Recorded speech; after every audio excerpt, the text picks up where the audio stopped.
O dia 2 de junho de 2025 ficará na memória da Marinha Americana como uma das noites mais tensas da história das operações no Médio Oriente. Na madrugada, nas águas do Mar Vermelho, o grupo de ataque do porta-aviões dos OAE, a bordo do USS Gerald R. Ford, o navio militar mais poderoso e caro da história, no valor de 13 bilhões de reais, foi alvo de um ataque repentino e planejado pelo Irã. O ataque planeado nos mínimos detalhes foi o primeiro em que uma das potências regionais lançou um ataque direto contra um porta-aviões americano usando tecnologia de guerra eletrônica, drones mísseis de cruzeiro e barcos suicidas simultaneamente. Isso aconteceu às 01h04 hora local. No contratorpedeiro USS Gravely, os operadores de radar detectaram sinais estranhos e fracos no horizonte. Os objetos moviam-se sem seguir as normas de tráfego aéreo estabelecidas para a aviação civil. Em poucos minutos, a situação ficou clara. Vários veículos aéreos não tripulados, UAVs, fabricados pelo Irã e modificados com a ajuda de eletrônica russa, começaram a emitir ativamente frequências de rádio dos EUADSA, criando uma névoa de guerra diretamente no ar. As tripulações descobriram que se tratava de uma tentativa de cegar todo o sistema de combate do grupo. Bombardeiros estratégicos iranianos, equipados com meios de contornar o radar, apareceram no céu ao mesmo tempo. Eles rapidamente começaram a descer quando entraram na zona de alcance a partir do Nordeste.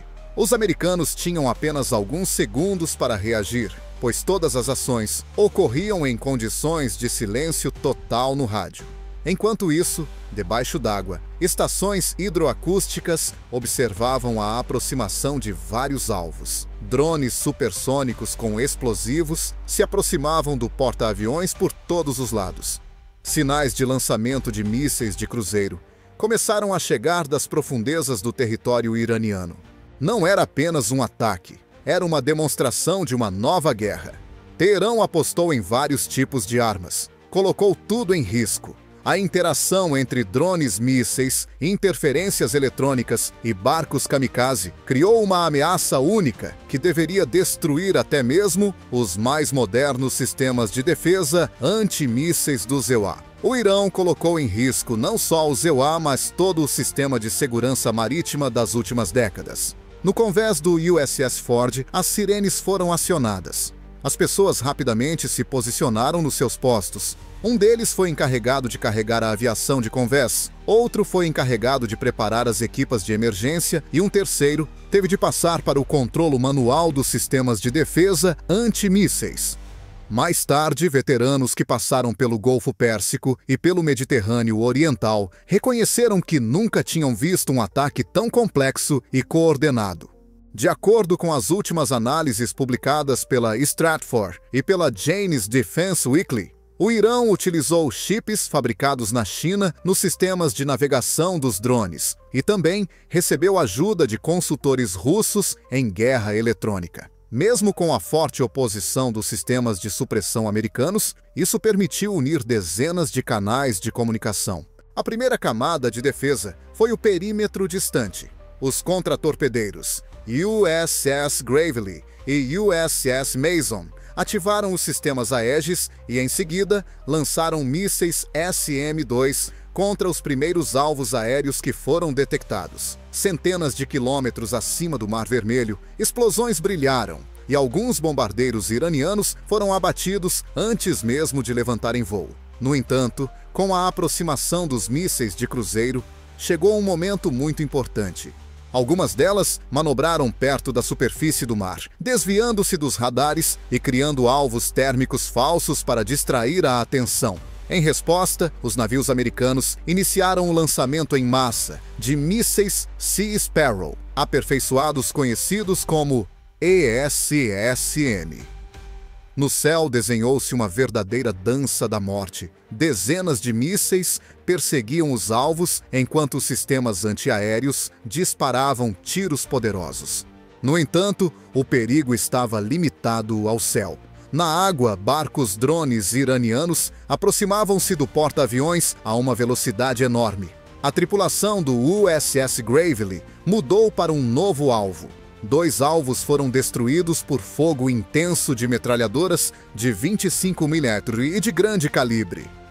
Um dos barcos foi atingido por um míssil Hellfire, lançado de um helicóptero Seahawk, e explodiu em um clarão na água. A cena parecia uma mistura de uma guerra futura.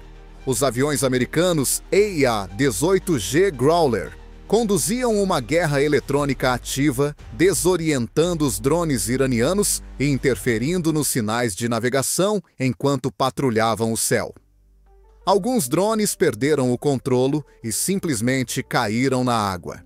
No entanto, mesmo com essa proteção, um pesado UAV iraniano com um sistema de navegação avançado conseguiu romper a defesa. Ele não se dirigiu para o Ford, mas para o contratorpedeiro USS Mason, contornando as zonas de cobertura do radar. Apesar do fogo poderoso dos canhões CIWS de tiro rápido, o drone conseguiu chegar ao convés e explodir, ferindo gravemente vários marinheiros. No entanto, compartimentos herméticos e trabalho em equipa permitiram que o navio permanecesse a flutuar. Foi então que ficou claro que se o ataque tivesse sido mais bem sucedido, poderia ter resultado na perda de um porta-aviões estratégico. Teria sido um pesadelo que os EUA não viam desde a Segunda Guerra Mundial. O Irã esperava pelo caos e pela saturação tecnológica. No entanto, os EUA responderam, e isso foi apenas o começo. A tensão permaneceu mesmo após a repulsa da primeira onda do ataque iraniano. Nenhum capitão do grupo de porta-aviões podia ter certeza de que aquele disparo tinha sido o último. No USS Ford, que transportava mais de 5.000 marinheiros e técnicos de aviação, havia uma sequência clara de ações e não pânico. A aviação preparava-se para a descolagem. Os marinheiros fixavam-se nos seus postos, os oficiais coordenavam as ações. Apesar de o cenário ter sido ensaiado até a perfeição, nestas circunstâncias, salvou milhares de vidas. A situação no contratorpedeiro USS Mason, onde um pesado drone colidiu, mudou muito rapidamente. A explosão ocorreu no mastro traseiro do radar, causando uma enorme chama e a dispersão de estilhaços. O alarme disparou instantaneamente. O navio estremeceu. Os membros da tripulação nos compartimentos inferiores relataram como as pessoas perderam o equilíbrio após o impacto e se agarraram às divisórias. Em apenas alguns segundos, os sistemas automáticos de extinção de incêndios foram acionados e começou uma corrida contra o tempo. Enquanto um compartimento era hermeticamente fechado, em outro, os médicos já trabalhavam para retirar os feridos. Posteriormente, fontes militares americanas, como o Naval Times e o Stars and Stripes, informaram que o USS Mason escapou de danos significativos graças a um sistema de resposta a emergências bem planejado e à construção segmentada do navio. Havia pelo menos 6 marinheiros a bordo, 2 dos quais em estado grave, mas ninguém morreu. Isso foi uma prova do alto nível de preparação da tripulação, que conseguiu manter a capacidade de combate do navio em condições difíceis. Outros navios também enfrentaram conflitos. Informações sobre uma nova onda de mísseis chegaram do sudeste ao USS Gravely, que recentemente repeliu barcos drones. Os mísseis voavam muito baixo para se esconderem atrás de falsas armadilhas térmicas. Imediatamente depois disso, o contratorpedeiro ativou os lançadores verticais. Outros ESSM dispararam para o céu, abatendo alvos a vários quilômetros do casco. No entanto, a defesa não foi apenas física. De acordo com um relatório da agência Defense One, ocorreu uma luta feroz no ciberespaço. Especialistas americanos em guerra eletrônica interceptaram e distorceram os sinais dos drones iranianos, bloqueando canais de comunicação, interferindo na navegação e desviando do curso até mesmo os aviões que voavam em coordenadas pré-definidas. Embora estivessem sempre sob ameaça, a tripulação do USS Ford preparava-se para a próxima etapa, o inevitável contra-ataque. No convés, preparavam-se para lançar o calibre principal da aviação de convés, FA-18F Super Hornet, ao som do rugido dos motores e do barulho da hidráulica. Cada avião transportava munições de longo alcance. Os aviões de detecção por rádio, E-2D Hawkeye, estavam de serviço no alto do céu, fornecendo uma imagem completa do campo de batalha, tanto em torno da frota como no interior do Irão. Em tempo real, as informações chegavam de satélites espiões, drones, RQ-4, Global Hawk e submarinos. Era um centro de comando onde cada sistema transmitia o seu mosaico.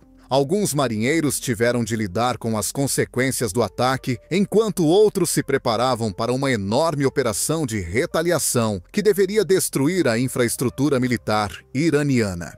Washington realizou consultas urgentes durante essas horas, enquanto o combustível queimava na água e os rastros dos drones abatidos ainda pairavam no céu. Nessa situação de emergência, o Conselho de Segurança Nacional, membros do Comitê Conjunto de Chefes de Estado-Maior, analistas da CIA e da NSA foram reunidos. É preciso responder. Essa questão não se colocava. Outra questão era como desferir um golpe que fosse devastador, mas que não provocasse uma guerra regional. É interessante que a CNN e a Al Jazeera informem que, recentemente, Israel reforçou a sua defesa antiaérea e a Arábia Saudita colocou as suas tropas no Mar Vermelho em estado de alerta máximo. Isso enfatizou que o incidente afetava os interesses de toda a dita região e não apenas dos Estados Unidos. As tripulações dos navios americanos agiram como um relógio no Mar Vermelho. O sistema de comando continuou a funcionar. Enquanto a aviação continuava a patrulhar, os operadores de comunicações mantiveram a ligação com todos os navios do grupo. Cansados, molhados e encharcados, os marinheiros sabiam que ainda não era o fim. Continuem a avançar. Ao amanhecer, uma resposta começou a se formar no horizonte. Teherã talvez não esperasse por essa resposta. Uma resposta destinada a demonstrar que o ataque ao grupo de porta-aviões do Zinerak-Eira era mais do que uma simples operação militar. Essa ação provocou uma reação em cadeia rápida, precisa e destrutiva. A operação de retaliação já havia começado quando o sol nasceu sobre o Golfo Pérsico, em 3 de junho de 2025. Após uma breve, mas decisiva reunião no Pentágono, o presidente Donald Trump deu pessoalmente a ordem para destruir os principais nós da infraestrutura ofensiva iraniana. Não se esperava que fosse um gesto simbólico. Era para servir como uma demonstração padrão de força para que ninguém no Irão, em outras capitais da região, em Moscovo ou em Pequim, tivesse dúvidas. O Super Hornet foi lançado do convés do USS Gerald R. Ford. Eles usaram reconhecimento por satélite para confirmar as coordenadas dos alvos recebidas no ar por aviões de detecção de radar de longo alcance E-2D Hawkeye. Ao mesmo tempo, os EA-18G Growler já estavam a trabalhar na área desempenhando duas funções: suprimir os radares do Irão e criar uma bolha de invisibilidade para os aviões de ataque. Mas o ataque mais devastador começou a centenas de quilômetros da base secreta na ilha de Diego Garcia. 2 bombardeiros estratégicos furtivos B-2 Spirit decolaram à noite sob cobertura. A bordo de cada um deles havia várias toneladas de armas de alta precisão, incluindo munições perfurantes capazes de destruir centros de comandos subterrâneos. A decolagem foi realizada sob controle rigoroso e em coordenação com a Marinha do Zelaya. De acordo com dados recebidos em tempo real de satélites e drones, a rota deles contornava a defesa antiaérea iraniana. Na mesma hora, um submarino nuclear da classe Virginia recebeu um sinal criptografado sob a espessura da água na parte norte do Mar Arábico. Os seus compartimentos de mísseis logo começaram a se abrir e dezenas de mísseis de cruzeiro Tomahawk voaram para o céu noturno. Esses mísseis, equipados com os mais recentes módulos de correção de orientação, receberam alvos atualizados durante o voo por meio de sinais de drones e satélites. uma série de ataques atingiu bases costeiras na região de Bandarabas às 4h12 da manhã, horário de Teherã. Uma fábrica iraniana de drones foi destruída por mísseis e depósitos de combustível e munições foram destruídos pelas explosões. As chamas podiam ser vistas a dezenas de quilômetros de distância. Nas montanhas perto de Shiraz, bunkers de comando foram destruídos por bombas B-2 Spirit quase simultaneamente. A inteligência considerava que alguns deles eram invulneráveis, porque estavam equipados com sistemas de controle de reserva russos. Eles não conseguiram resistir. As negociações do comando militar iraniano, interrompidas repentinamente, causaram pânico e desorganização, informou a agência Reuters, citando fontes do Pentágono. Muitos operadores de defesa aérea abandonaram as suas posições e outros desligaram os radares, temendo que pudessem ser os próximos alvos. Um após outro, os alvos iranianos desapareceram do mapa. Foi um efeito dominó. Ao mesmo tempo, a aviação americana continuava a patrulhar o céu. Para que nenhum drone ou lancha pudesse repetir o ataque, aviões P-8 Poseidon vigiavam as águas do Mar Vermelho. Não é de surpreender que até mesmo os potenciais navios de abastecimento iranianos, que se encontravam num raio de 300 milhas do grupo de ataque, tenham mudado de lado. Desta vez, ninguém se atreveu a aproximar-se. Um momento impressionante foi a destruição de um grande centro de coordenação de drones na região de Shiraz. Imagens de satélite mostraram que, imediatamente após o ataque, uma poderosa nuvem de fumo subiu ao céu. E houve explosões secundárias nas proximidades, provavelmente causadas por munições detonadas. O canal de televisão Al Arabiya divulgou as imagens que causaram grande repercussão nos países árabes. A Arábia Saudita e os Emirados Árabes Unidos apoiaram tacitamente as ações do Syria, enfatizando o direito à autodefesa em condições de agressão. Especialistas observam que as condições preparadas com antecedência permitiram realizar uma operação tão grande em tão pouco tempo. De acordo com o The War Zone, o Pentágono, já no início de 2025, começou a planear respostas a ataques multidomínio, levando em consideração novas ameaças como drones kamikaze e guerra eletrônica. Tudo isso aconteceu na noite de 3 de junho. É interessante que os Estados Unidos evitaram deliberadamente ataques a áreas residenciais e grandes cidades, apesar da potência do golpe.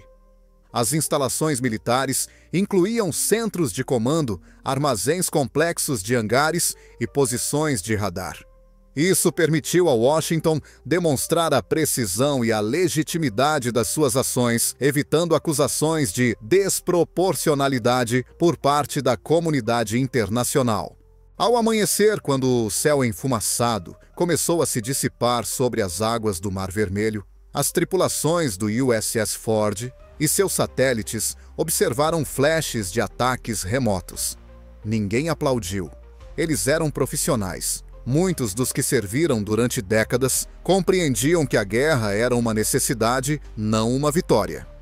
A necessidade de evitar uma grande catástrofe, eliminando o perigo de vez. Assim terminou a noite que mudou a doutrina militar do Irão. Além disso, mostrou aos Estados Unidos que a preservação da ordem global ainda depende da sua determinação, poder e superioridade tecnológica. Apenas algumas horas após o ataque ao grupo de porta-aviões, a resposta em grande escala dos Estados Unidos provocou uma reação em cadeia em todo o mundo. Nas primeiras horas do dia 3 de junho, reuniões de emergência começaram nas capitais europeias e do Médio Oriente, e nos gabinetes dos ministros da Defesa e dos chefes dos serviços secretos surgiram imagens de satélite que mostravam objetos iranianos em chamas, centros de comando destruídos e hangares de drones incendiados. Os aliados do Sepalneira no Médio Oriente foram os primeiros a reagir. A Arábia Saudita apoiou discretamente as ações americanas, preocupada com o aumento da influência do Irão e os frequentes ataques dos Houthis no Iêmen. Segundo o The Guardian, O príncipe Mohammed bin Salman realizou uma reunião fechada com conselheiros de segurança nacional e afirmou que a determinação dos Equar em defender a liberdade de navegação no Mar Vermelho envia um sinal importante a todos na região.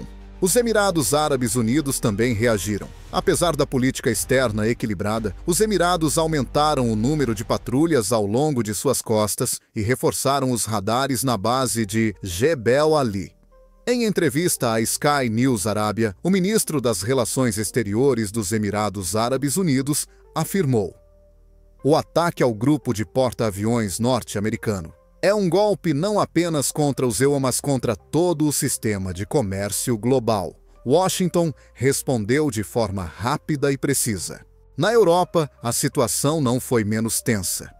Em Paris, Berlim e Bruxelas, os políticos compreenderam que o conflito entre o Irã e os Estados Unidos não é a única ameaça às rotas marítimas globais. O Mar Vermelho é uma artéria comercial vital por onde passam diariamente quase 10% do comércio mundial, incluindo petróleo GNL e produtos da Ásia. Qualquer instabilidade na região tem um impacto imediato nos preços e na logística de Xangai a Roterdão.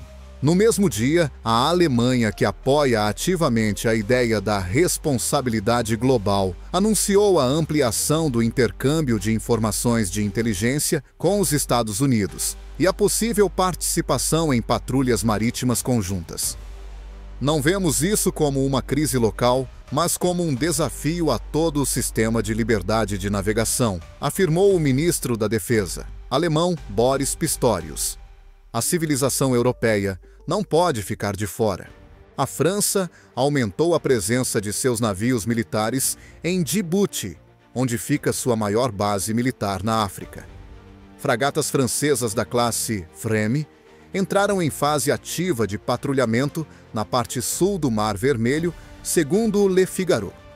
Desde a crise no Estreito de Hormuz, esta foi a primeira ruptura deste tipo. Até mesmo países que não são membros da OTAN manifestaram interesse. A Índia aumentou o número de passagens de suas fragatas no Mar Arábico devido à preocupação com a estabilidade do abastecimento de petróleo. O Japão, maior importador de petróleo do Oriente Médio, afirmou claramente que a liberdade de navegação é fundamental. A reação em Moscovo e Pequim foi diferente. Embora a China defenda formalmente a desaceleração, suspendeu o patrulhamento ao largo da costa do Golfo de Omã. De acordo com a Bloomberg, a Rússia começou a contactar Teherão para determinar o grau de destruição dos edifícios que, segundo informações não confirmadas, foram construídos com a participação de empreiteiros russos. Mas o principal sinal que ressoou em todo o mundo foi o lembrete de que os Estados Unidos continuam a ter uma capacidade única de reagir com rapidez, em grande escala e com precisão, apesar do aumento dos problemas regionais. Em poucas horas, ninguém além dos Estados Unidos é capaz de organizar uma operação complexa envolvendo aviação marinha, submarinos e satélites. E isso ficou claro. Os mercados internacionais reagiram rapidamente. Na manhã de 4 de junho, os preços do petróleo que dispararam após o ataque noturno do Irã se estabilizaram. Em apenas 24 horas, os contratos para o transporte de petroleiros através do Canal de Suez foram retomados. O Financial Times informa que as seguradoras aumentaram as taxas para o transporte de petróleo do Golfo Pérsico, mas abstiveram-se de aumentar drasticamente os riscos devido à rápida restauração do controle na região. A reação da ONU foi ambígua. Representantes do Reino Unido, Austrália e Canadá enfatizaram o direito à autodefesa em caso de ataque a forças internacionais, enquanto alguns países, como a Turquia e o Brasil, condenaram a escalada. Numa conferência de imprensa matinal em Washington, Donald Trump afirmou: "Isto não foi apenas uma resposta, foi um sinal. Embora não estejamos à procura de guerra, nunca permitiremos ataques impunes aos nossos marinheiros. Os americanos defendem não só a si próprios, mas também a ordem mundial." Imediatamente após esta declaração, o Departamento de Estado realizou várias reuniões com os aliados da NATO para garantir que coordenariam as suas ações caso surgissem novos acontecimentos. Esta fase do conflito demonstrou o quanto tudo mudou. No século XXI, um único ataque com drones e interferência de rádio pode desencadear ações diplomáticas, militares e econômicas em todo o mundo. No entanto, também demonstrou que ainda existe uma âncora de estabilidade no mundo. Além disso, essa âncora mantém a sua fiabilidade durante a navegação de navios americanos no Mar Vermelho. O incidente no Mar Vermelho é mais do que um simples episódio no conflito entre USA e o Irão na região. Tornou-se um marco que mostra como a natureza da guerra marítima mudou no século XXI. Antes, os porta-aviões e os submarinos nucleares eram uma ameaça, mas agora até tecnologias baratas como drones, barcos, kamikaze e dispositivos de guerra eletrônica podem destruir a defesa da frota mais poderosa do mundo. O ataque iraniano não foi acidental. Analistas da RAND Corporation e da Defense Intelligence Agency determinaram que a operação foi planejada com base em ideias modernas de ataque multidomínio. O sistema de defesa do EUA foi submetido a uma carga significativa, devido ao uso simultâneo de UAVs, supressão eletrônica de rádio-mísseis de cruzeiro e drones submarinos. Pela primeira vez, a sobrecarga revelou-se mais perigosa do que um ataque pontual. Sistemas como o Aegis e o CIWS pareceram vulneráveis a alvos de alta velocidade e invisíveis. Mesmo o exército mais avançado não pode se sentir seguro diante de um ataque bem coordenado, como demonstrou o exemplo do drone, que passou por todas as linhas de defesa e atacou o USS Mason. Nessa situação, os Estados Unidos modernizaram rapidamente sua doutrina naval. Poucos dias após o incidente, a Marinha dos Estados Unidos anunciou a ampliação dos seus esforços para criar armas de energia direcionada. Trata-se, em particular, de sistemas de radiação laser e micro-ondas que podem queimar instantaneamente drones e recolher sinais de controlo sem o uso de mísseis interceptores caros. Equipes de engenheiros da Marinha, trabalhando com a DARPA e a Lockheed Martin, já estão testando a instalação do laser de combate Helios, que deve ser integrado aos novos contra-torpedeiros Zumwalt. Esses sistemas não custarão milhões de dólares por cada interceptação, pois serão capazes de atingir alvos a uma distância de vários quilômetros. A eficácia torna-se uma questão de sobrevivência estratégica em condições em que o preço de interseção de um drone é de os R$2 milhões e o seu custo é de os 30 ares a 50 mil. Além disso, atualmente é dada especial atenção à guerra eletrônica. Os aviões EA-18G Growler, que demonstraram um excelente desempenho durante a repulsa do ataque iraniano, tornaram-se o símbolo de uma nova era. A capacidade do grupo de porta-aviões de manter a integridade residia na sua capacidade de suprimir os canais de comunicação, interferir no controle dos drones e bloquear os sinais de GPS. A Marinha dos EATCAs começou a treinar novamente os operadores de guerra eletrônica EDAISV para se prepararem para novos cenários em que o inimigo usa várias gerações de drones, incluindo enxames, com inteligência artificial. A nova ideia é que as barreiras de defesa em camadas utilizem a defesa antiaérea tradicional, a supressão eletrônica e a morte suave, através da interseção do controlo. O sistema de reconhecimento por satélite também não ficou de fora.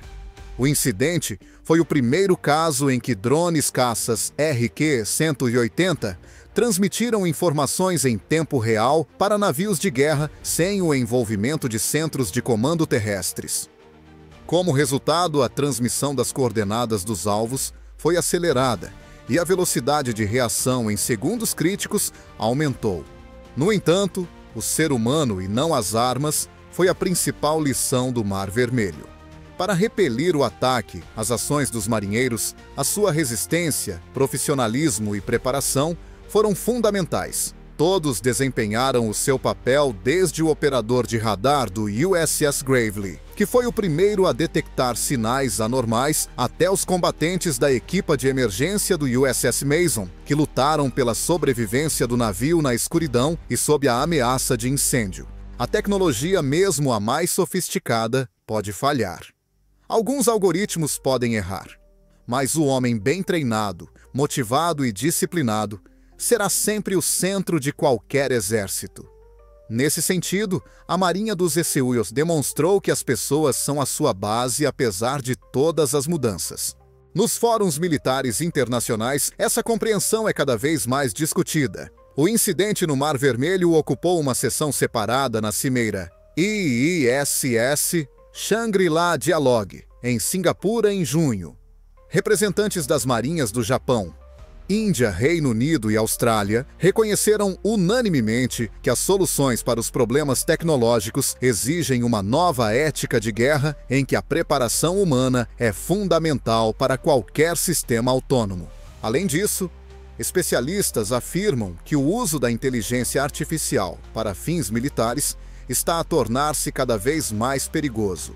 A revista Foreign Affairs relata que os serviços de inteligência descobriram que os drones iranianos usavam elementos de orientação semi-autônoma baseados em mapas da área e algoritmos de análise de interferências. Isso significa que, no futuro, os drones serão capazes de tomar decisões, incluindo a escolha de alvos, mesmo na ausência de um operador direto.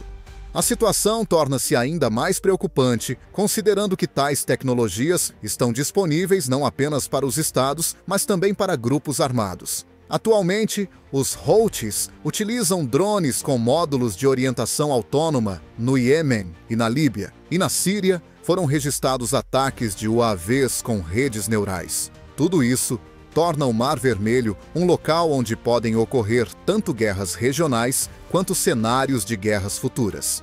Como resultado dessas ameaças, a Marinha Americana não apenas resistiu, ela fez o que era necessário, compreendeu o significado do desafio e começou a se preparar para a próxima fase ainda mais complexa. Numa situação em que o sucesso depende não só do poder dos mísseis e dos radares, mas também da capacidade de se adaptar a um futuro imprevisível.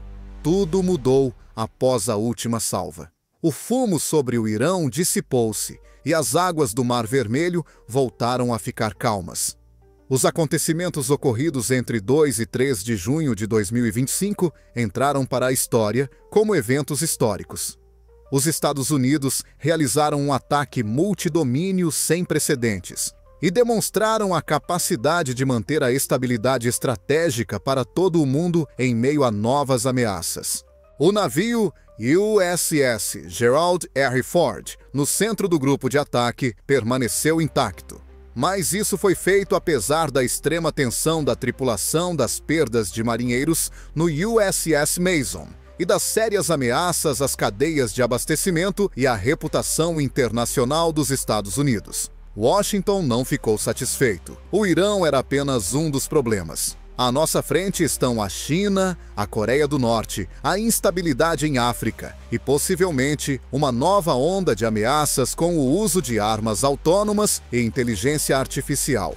Nesta situação, os Estados Unidos fizeram algo importante, lembraram ao mundo que o comércio global, a energia e a logística dependem da economia e da segurança das rotas marítimas. O Mar Vermelho é mais do que um simples estreito. Mais de 9% das exportações mundiais passam por este canal, incluindo petróleo, gás, liquefeito e cargas em contentores. Em caso de danos ou destruição do porta-aviões Ford, as consequências afetariam não só a América, mas também a Europa, a Ásia e a África. Assim mesmo, os críticos dos Estados Unidos reconheceram que a operação de ataque de Washington não foi uma vingança, mas sim um meio de estabilização estratégica. Ela mostrou as linhas vermelhas e colocou em causa a própria possibilidade de novos ataques semelhantes a fim de evitar uma escalada.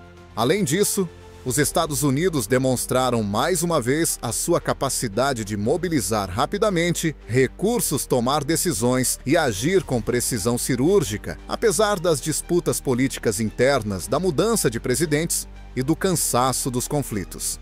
Numa conferência de imprensa, a 5 de junho, o presidente Donald Trump afirmou: "Não nos afastamos se nos atacam. Respondemos, a sério, mais rapidamente. Bem, mas apenas em situações de emergência.